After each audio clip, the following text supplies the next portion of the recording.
Our greatest exposure to the environment, our body's greatest interface with the outside world, is not through our skin, but through the lining of our gut, which covers thousands of square feet. And in our intestine, all that separates us from the outside world is a single layer of cells, 50 millionth of a meter thick. The distance between the outside world and our bloodstream is less than the thickness of a sheet of paper. In contrast, here's a layer of skin. Look at that, dozens of layers of protective cells to keep the outside world outside of our bodies. Why don't we have multiple layers in our gut wall?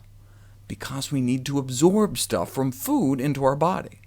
It's a good idea for our skin to be waterproof, so we don't start leaking, but the lining of our gut has to allow for the absorption of fluids and nutrients.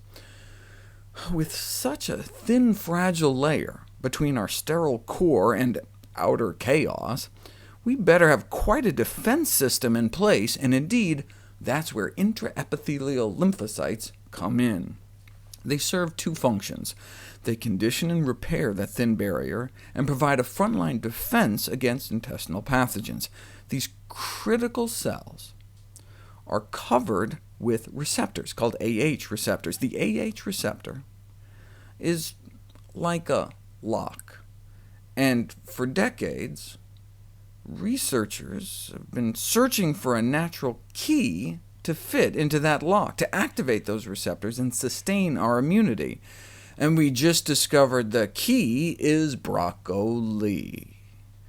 Cruciferous vegetables, broccoli, Brussels sprouts, kale, cauliflower, cabbage, contain a phytonutrient that is transformed by our stomach acid into the key that fits into the AH receptor locks on our intraepithelial lymphocytes, leading to their activation. Here's a less busy diagram that illustrates the same thing. Broccoli, leading to the activation of our immune foot soldiers.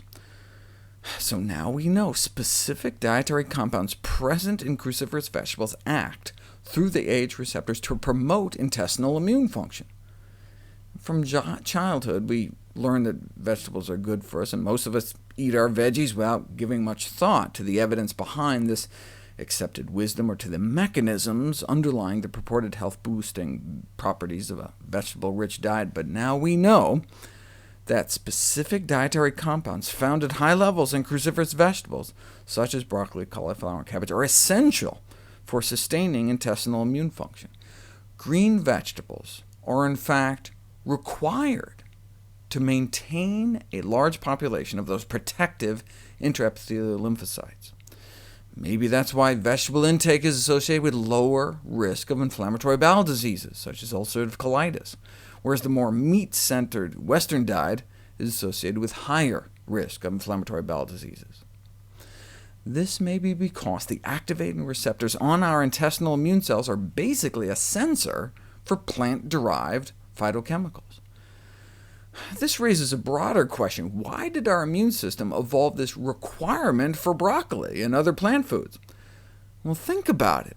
When do we need to boost our intestinal defenses the most? When we eat. Thus, linking heightened intestinal immune activation to food intake could serve to bolster immunity precisely when it is needed. At the same time, this would allow energy to be conserved in times of food scarcity, since it takes so much energy. I mean, why remain at red alert 24/7 when you only eat a couple times a day?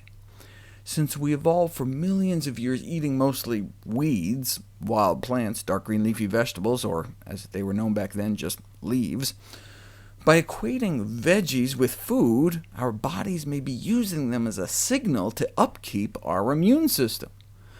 Thus, the old recommendation, eat your veggies, has a strong molecular basis. This discovery has been all exciting for the drug companies who are looking into AH receptor-active pharmaceuticals. However, as one research team at Cambridge concluded, rather than developing additional anti-inflammatory drugs, changing diets, which are currently highly processed and low in vegetable content, may be a more cost-effective way towards health and well-being.